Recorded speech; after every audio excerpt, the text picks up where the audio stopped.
This is the talk of Music City Real Estate. Welcome back to another episode of the Talk of Music City Real Estate, where we educate and motivate all things real estate. My name is Monte Mohr with Realty One Group Music City. Hey, and I'm Carey Ann with CMG Financial and my mortgage team. Every week we'll be posting a new episode chock full of Nashville real estate value. Yes, and you could follow along and subscribe at talkmusiccity.com. Got a question for us? Ask away at questions@talkmusiccity.com. That's questions at talkmusiccity.com. Money. Man, we got blonde power in the room tonight. I'm feeling. I was thinking You're about. In trouble. I should have gotten a wig or something. So, no, we've got an awesome guest today. We do. I'm so excited. She's one of our absolute best of our family of professionals, Erin Johnston. And thank you, Erin, for joining us today. Thank you for having me. I'm excited. Welcome. So grateful for your smile and just your presence here. You're always such an awesome lady to be around. I know Connie's looking forward to hanging out a little later. I can't wait. Can't wait. But Erin, one of the reasons why I wanted you to come on here is because you are, I know that your average sale price is way, way, way beyond what the average agent is. And I'd love you to share your story. I'll never forget, when I first got into real estate, and this isn't about me, this is about you, but I think some people might be able to identify with what being in the luxury market might mean as a way of intimidation. I'll never forget this. When I got my license, I had been making about $20,000 a year, and when I moved to Florida, it's a long story, but got into real estate, I found out most of the people there in the Cocoa Beach area were engineers. Okay, at that time, an engineer made $50,000 a year. Wow. Okay. And I'll never forget, I had a hard time speaking at that time. Anyhow, it's another story. But the point is, I was extremely intimidated to talk to anybody because of the thought that this engineer is making 3 times more money than I am. And my broker said, remember, Monty, it's not a big deal. The walls are farther apart, and the owner puts his pants on the same way that you do. And, I never forget one time I was given a presentation and I shared that story. And I know this is kind of crazy, but Connie just shared with you, I don't have a filter. And I was fully aware. and I was behind a podium, talking to the group of people there. And I shared the story. And at that same time, after sharing that, remember, everybody puts their pants on the same way as you do. I walked around and I dropped my pants. And I had these heart-shaped boxers on. you had to be there to appreciate it, I guess. But the point was, I wanted people to have a memory jogger. That's a memory. That's definitely one. I know you won't be able to. You ladies won't be able to sleep tonight. Monty and the heart boxers, too funny. Oh, that is. But I think that is so true. When I started the business, I was so intimidated to ever talk with somebody who wanted, at that time, jumbo financing was, maybe over 600,000, right? I mean, it wasn't where we are today, but to be able to talk to somebody that was purchasing $1 million home, or $2 million homes, was totally out of my wheelhouse. But you start to create comfort around it. And you've done that naturally. But it starts here. It's the regular people. And like I said, the walls, I've tried to tell new agents this. I said, look, when you first get your license, what you need to do is go grab Aunt Mildred or whoever, and go out and preview some of the more expensive homes. Do the ones that are vacant so that you're not disrupting somebody's life for a preview that's not real. Yep. But if you'll get in that environment, the first high-end home that I showed here in Nashville, I'll never forget this. I'm sorry you didn't. Again, I apologize. This is not about me. This is about you. But I want people to know that I identify with the concerns. I met with a couple who were they owned several McDonald's. And I asked them if they wanted to, when we met, when we rendezvoused, I said, do you want to ride with me? It'll be a little easier. And so the most expensive home at that time that I had ever shown, I was so intimidated walking into it because I'm looking at this, oh my God, look how big this house is, and I can't even hear them because I'm so intimidated. After looking at it, we walk back to my car. I turn the key. and it goes click, click, click. My battery was dead. Oh no. Oh no. Battery's dead. Oh, my And goodness. the most expensive home that I've ever shown, and the battery's dead. But anyway, again, I just want to set the stage that, look, anybody who's intimidated by that is in good company. It's something that you have to grow into, but you do it with such grace. Were you just Thank born you. for high-end luxury homes? Is that how it worked? I mean, I just love it, and it's came from authentic relationships that I have, and just caring for people and referrals. So I've just been very blessed with that, honestly. So you've been in the business for 5 years. Tell us about you before real estate, so that people know who you are as a human being and what helped you to become the real estate professional that you are. What did you do before? Well, so I was in the music business a long time, singer-songwriter, toured with the band, all the things. Wow. But from early on, my husband and I were always into real estate, even when we didn't have money. I mean, we were always saving to buy another rental property. Wow. We were always saving to flip a house. Like, that's just was always something we Yeah. wanted to do. And so the last bad experience we had with an agent was in 2016, and I said, I've done all the work. I'm telling her what to do. Right. I'm doing, like, Another bad agent inspired somebody to get their license. Did you hear that? yes, I said, I'm done. So anyway, I got my license. And it was just such a natural thing. I honestly don't know why I didn't do it earlier, but maybe it's because I was also a full-time mom, and then my Sure. kids got older, and just the timing and everything worked out perfectly. And so that's How kinda old are your boys now? 22 and almost 18. Wow. Yeah. Yeah. So empty nesters almost. Yep. Almost. Yeah. So now I've got my oldest son saving. We'll be calling. He's first time home There buyer. you go. Love it. But with rent as expensive as it is, I Yeah. said just save. We'll get you to buy something. So hopefully that works out. But Yeah. That's a smart way So of tell doing us it. some of your secret sauce, if you don't mind, Erin, as far as you do seem to average, for instance, right now, what do you have listed in the way of priced homes? I have a $6.8 million home and a 4.2, a little under 4.2, $10 million in two homes. and a coming soon for 5. Nice. Golly. Congratulations. Thank you. In my 39 years of doing this, I can count on one hand how many homes that were over $1 million. That's just incredible. I'm just so proud of you. Just so Thank proud you. of you. And it's just came from authentic relationships and loving on people, and they see what I do, and they've seen how I've taken care of others, and I hope that they feel how much I really care. It's more than a paycheck for me. Right. So much more than that. Right. And I hope people see that in everything that I do, no matter if it's 300 or 3 million. Sure. That's what I want people.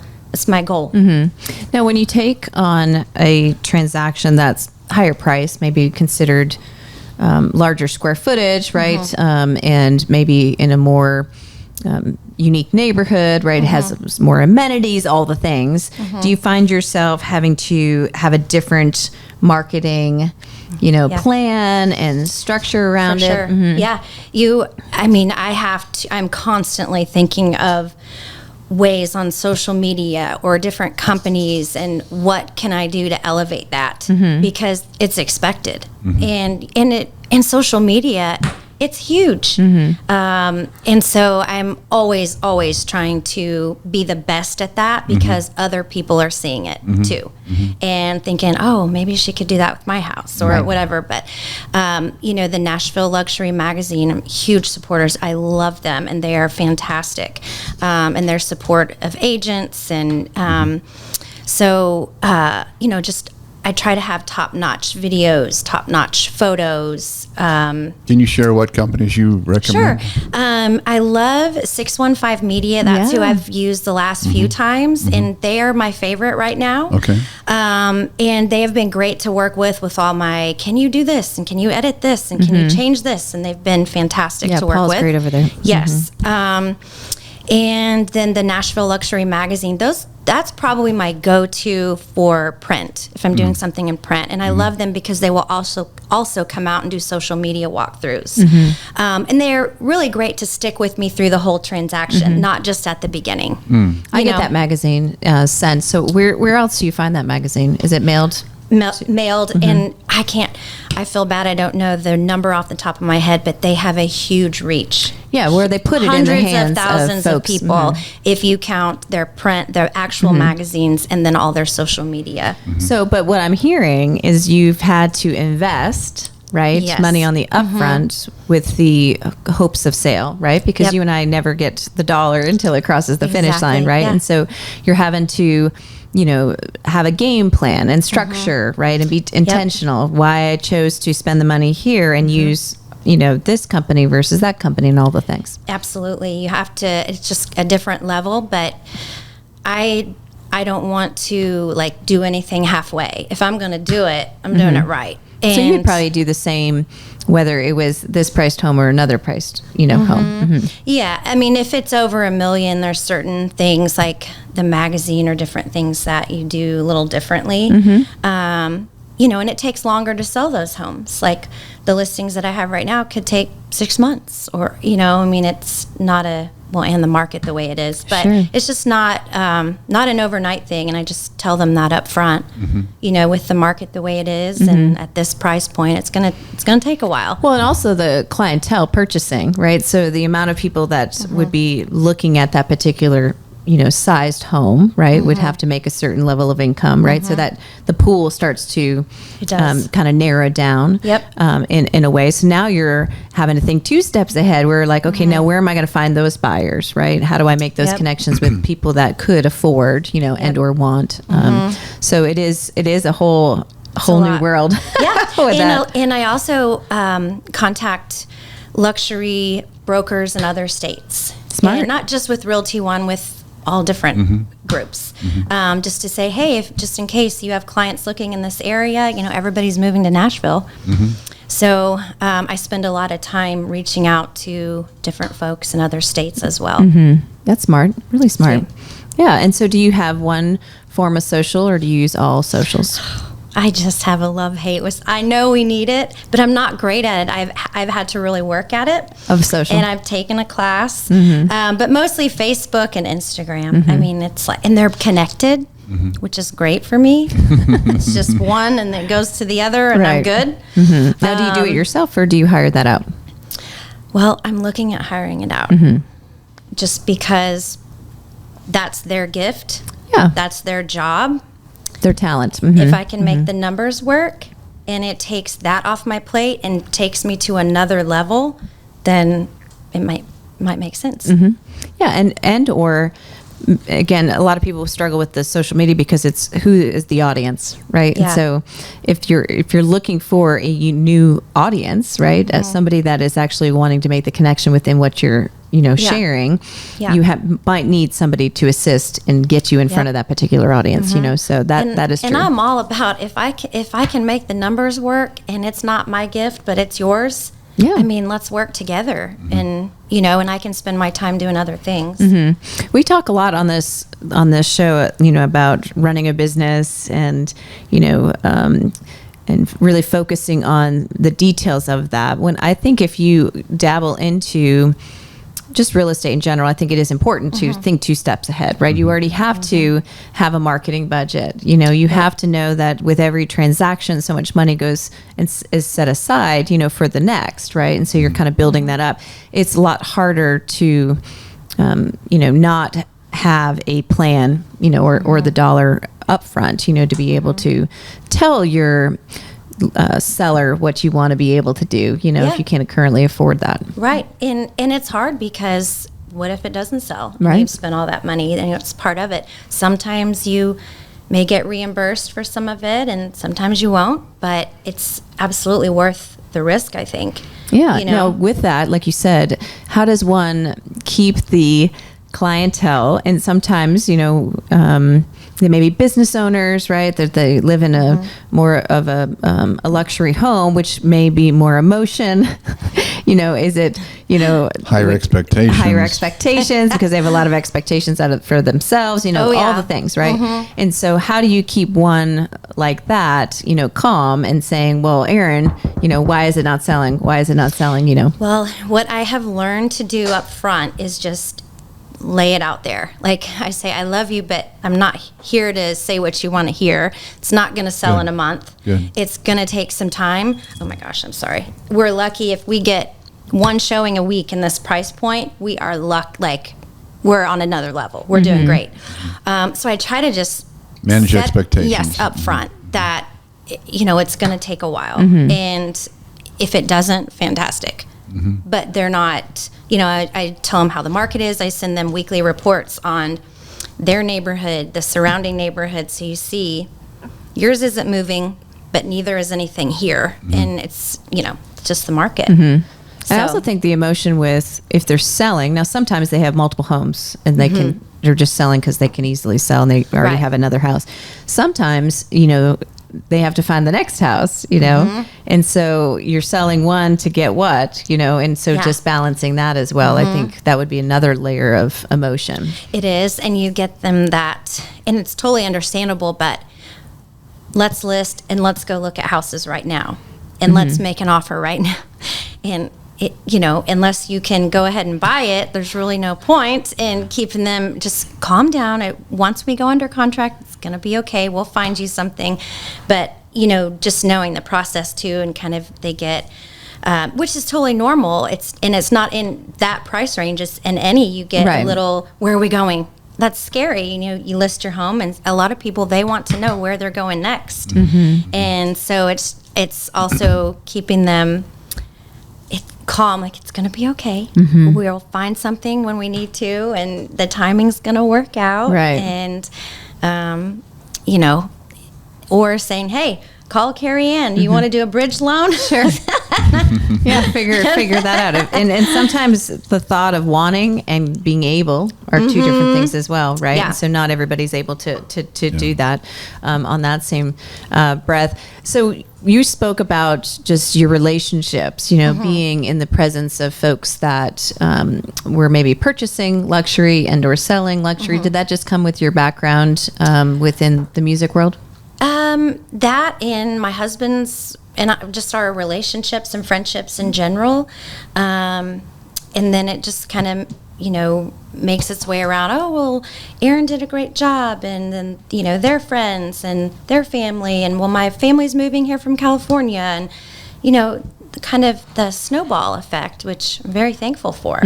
Because even though the market has slowed down, I've stayed busy. So is John about to get his license? I told him more than once he really should. I told him, I'm like, you could be doing this instead of being on the golf course.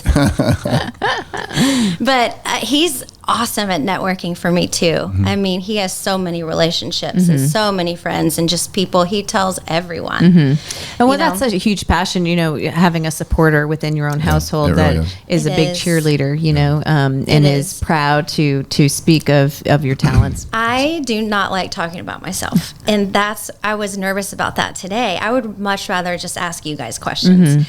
And so John's great because he'll tell anyone. I mean, he'll just start talking about me. I'm like, oh my God, but not him. He's so that is nice. So Erin, let's talk about the other side of the coin. Okay. We all use our calculator and figure out, okay, let's say a $3 million home is, pushing $100,000 in commission or whatever, those numbers are that you've agreed to. But let's talk about for a second, what happens when things start going the wrong direction with one of these higher end ones. It feels like there would be even, I don't like any transaction heading south, obviously. But when you have so much time, energy, money, ego, love, just all this stuff invested in this experience, and it seems like I'm just, thinking where I shouldn't be, but it seems like there'd be a lot of pressure in that situation. How do you, or is that not true? No, there's so much pressure. It's something that it's very exciting getting the listing, and I love doing all the marketing, and I love all of it, but it's always on my mind, like 24/7. I can't turn it off. Like, what can I do? And what do I do next? And I've sent all these emails and didn't get a response. So who else can I reach out to? And I mean, it's just always something, because these people, they're paying you a ton of money, and I don't want to let anybody down. Right. Whether, even if it's the market or what, I feel like it's me. I always, and I'm just, you take ownership. Yes. And so A good agent does. it's Thank a you lot. for that. I always have those knots in my stomach. Like, what can I do here to get this moving or get more attention, drawn to it? So, And I also think too, there's so much more that goes into a buyer's agent looking at a luxury home, and also somebody prepping to sell it, because you're going to probably have more than one chimney, maybe. So you need, a chimney inspection, and you need a pool inspection, and you need this inspection. Like, there's multiple layers that you go into, just in comparison to just, one home, right? And so it is important. You might have two homes, you might have a pool house, which is a total different world. And then you need to know the codes. And, I see that I'm buying this house with land. Well, that doesn't mean that I can just build something else on the land. I mean, you got to know all of, the education and being and studying your craft, if that's where you want to, navigate in. And, or if you sell within the neighborhood, a specific neighborhood, you need to know the HOA, and then the transfer fees and what that means, and, the deposits, and, all the things. I remember last year, maybe, I don't know, it was within last year, I think.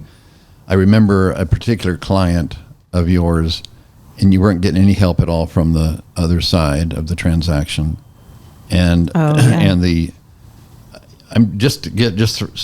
throwing out a suggestion here. Does ego have anything to do with having a $5 million home or anything like that? No offense to anybody who's maybe watching this has $5 million. Okay, I'd have an ego too. Okay, just for the. But I remember a situation where the seller of the home was not letting the buyer in at the last. They wanted to come in and measure for curtains or something, and he was upset because of something that was seemed like it was trivial to me, but And I remember the amount of pressure you were under to deal with that kind of stuff. Because I didn't want to upset my clients, but they needed to let them in the home, and it was really tough. I got Monte on the phone. You gotta help me. They're not listening, and I don't want to upset sometimes anybody. It helps to bring some gray hair to the party. Sometimes, listen to. He's got 40 years of experience or whatever. Like, listen to him. He knows what he can back me up. I'm not making this up, and I'm still here for you. But you got to do the right thing. Let's be real. Yeah, like, I'm on your side, but we got to do the right thing for these people, and that was really tough. I just remember thinking, man, if I'd never had that kind of scenario in all my 40 years in the industry of ever having that much riding on one transaction. Yeah. I might have had dominoes that might have added up to that, but one transaction where one person was being a real challenge that kind of held the door closed on the completion of this transaction. I was thinking then that it's a lot of times it's better. I mean, it's not better, but I think it's less stressful if you have three $4 million or $400,000 homes than $1 million home, maybe. I don't know. My point is, for those who haven't ventured down the luxury market, there's two sides of that coin. Yeah, it's a beautiful thing when it happens, when it closes, but the additional expectation, the additional managing expectations on somebody who has earned the right to have an opinion, if you've got that kind of money and you're able to do that, I totally respect that 1,000%. But it does put the responsibility of the agent at a whole nother level. Yeah. And then if it doesn't go through, I mean, if you only have a few for the year and one doesn't go through, I mean, that's huge. So I agree, like having a bunch of $500,000, it's certainly a bunch of $500,000. a little easier. Yeah. I would say, just because of the money you have to spend and totally the agree. expectations but that's why part of the reason my hat's off to you, that you have really stayed, and not that you're not working with smaller ones as well, but nobody has the level, anywhere near the level of average sale price that you do in this organization, because it feels like you're being intentional in that direction, and you've been successful, so that word gets out, and that snowballs, and it certainly working for you. And you're just genuine to who you are, right? I think that's what you're saying. That's what I want people really to feel present. more than anything. Is I really do care about it, their transaction, and them as a family, and it's such a big thing in somebody's life. Like I don't take that lightly. That is huge, and just like working with a first-time home buyer. Oh my gosh, like I'm a part of a memory they'll have forever, and that's big to me. I take that serious. I love that. Let's think about that for a second. I'll be the part of the memory that they'll have forever. Yeah. I love that. And I want it to be a good one. Yeah. And I really I want people to see, like I said before, that it's just more than the paycheck for me, and that I'm somebody you can count on. There's agents that I've had to work with that are not trustworthy and just all kinds of things, and I want to be the good one for somebody. Yeah. You know? I love the genuineness, because I sometimes see, some people buy these fancy cars. And then they want to be fancy just because they have a fancy car, and be you, right? Yep. Be true to who you are. For me, I love all people, all homes, all credit profiles. You got a fancy car. What are you talking about? But I didn't get a fancy car. I got a car just to survive. I'm just kidding. I did pay full price for my 03 truck that I drove until that bad boy's front door fell off, and my employees were like, "It's time to get a new truck, Carey Ann." Mine just kidding. We all got fancy cars. Yeah, but what I'm saying is they're trying to be something that they're not, right? So be genuine to who you are, and to also, just love what you do, and it's a natural flow, right? Don't write checks that you can't cash. Yeah, right. And I see so many of that. I see it in my industry, that they're spending the money that they haven't even made. I'm grateful that my mom taught me when I was a teenager to save, 50% of everything that I made. So if there is a time where I want to shift my business, I'm able to step out, right? And be a little riskier per se, but I think, again, not everybody's going to want to sell a luxury listing. I love helping the underdog, somebody who, is buying their first home, somebody who's had difficulties. Find your groove, but if you are navigating into wanting to do that, I don't close a lot. I close just enough, because that's just naturally what crosses my desk.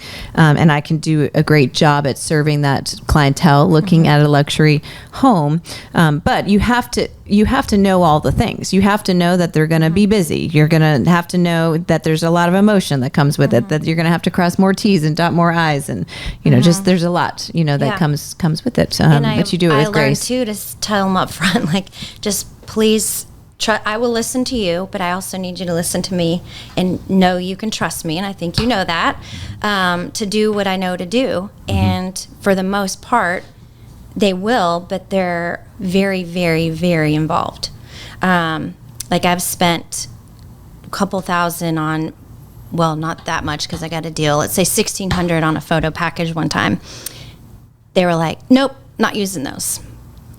Okay. I thought they were great.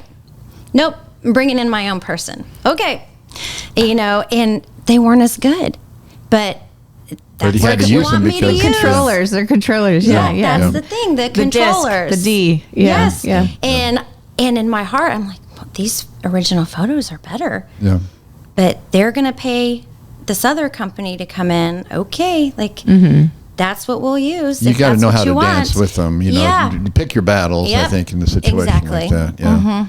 You're so down to earth, you're probably catch them off guard because you're not pretentious and all that. But you're very successful, but very real. Thank you.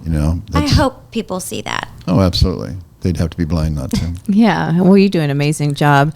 And I don't think it's, easy to walk into a new neighborhood or a neighborhood, and have 3 listings within. I mean, that's wonderful. I think it's great. You. If all of us could live there, that would just be pure luxury. Don't have $6 million. No, don't have that. So Erin is, we'll wrap this up, but is there anything else you'd like to share that you think would be helpful? We're speaking to realtors here. We always try to bring value to the real estate community. This is a hot button for most agents that would like to venture down that path. Is why we, tried to show some yin and yang here today. As far as, hey, there's two edges to the sword. It's not just about putting a sign in the yard and then collecting $100,000 commission. And do you even put a sign in the yard? No. Luxury, see, you Really? don't even put a sign in the yard. Well, that's Your HOA doesn't allow for that, so you have to find other creative ways of doing that. So that makes it even more difficult. But I love your out of the box thinking. Right, you're going to go to the folks that possibly be moving here. Maybe for business reasons, or for pleasure. Sometimes they're buying their second home. Here within the country, etc. So, and on social media, you can sponsor different ads in Orange County, California, or San Diego. And you can pick the spots that you want to advertise. So it's pretty cool. Yeah, and I always think of when I bought my house, I bought it, or I turned my head based upon something within the home, right? So then you're looking the antlers, the chandelier. You got me at the chandelier because that's the house that's the lifestyle that I live. But with the deer, I live with the deer. She's Shalana, temptress to the woods. Invite me over. I live with the deer. It's hilarious. I'm dying right now. My cheeks hurt so bad. But I think you also, when you start to highlight, like I know one of your listings has this amazing, outdoor, living area, Oh my right? gosh, yes. Like Beautiful, that will beautiful. turn my head, right? If that's what you're looking for, and if that's the thing. So it is where you're changing.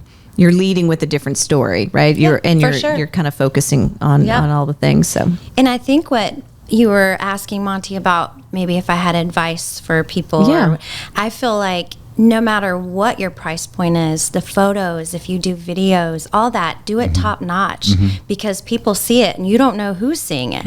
And if you have a $500,000 listing and your marketing and everything is beautiful and on another High quality. level, they're going to take note of that, and you don't know what they may be selling or their family, and so I feel like no matter what the price point is, always have your marketing there. I still see people doing pictures with their phone. Yeah.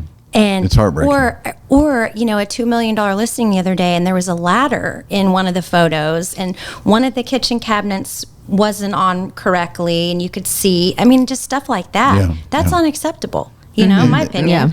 And people wonder why people don't want to pay consumer doesn't want to pay a commission at the level that we like. It's bring the value. Let's make a commitment in our industry to bring the value so well that there's no question about what we should be getting paid. And there's some amazing photography companies, and I do think that Paul and his group, they have 2 levels. Yeah. So I think they're welcoming more people to be able to step into higher quality too. I think that's a nice win, where you can make sure that everybody, everybody that can afford a certain, scenario gets the best of the best. So Yeah, because they have everything from just interior, exterior for, I think $300. You cannot beat that, and they do a great job. Yeah. So you're right. So, and you start to measure your time, right? What's your hour per time? Your time dollar per hour. I think that's what it is, right? And so for that, if you were to go out there and try to get amazing photos and get the lighting just right and all this, there is. It really makes you say, "Hey, I can't do it any better than let the professionals do it." They do a stay in better your job. lane. Stay in your lane. Erin Johnston, you're awesome. Amazing. We so appreciate you Thank being you here for today. having Thank you so much for being here. So what's your contact information in case somebody wants to learn more? refer a multi-million-dollar home with you, or maybe partner with you? A lot of times people don't feel comfortable, but they might have a connection, but they could call you and maybe you could work with them. Absolutely. I would love to. My number is 615-491-6993. Wonderful. Say it one more time, please. 615-491-6993. And that's Johnston, right? Johnston with that T. We love it. Tell John we love him, okay? I sure will. Thank you for sharing you Thanks for being tonight with us here today. Thank you, guys. Thanks Thank everybody for listening. Can't wait to have you come back. You've been listening to The Talk of Music City Real Estate.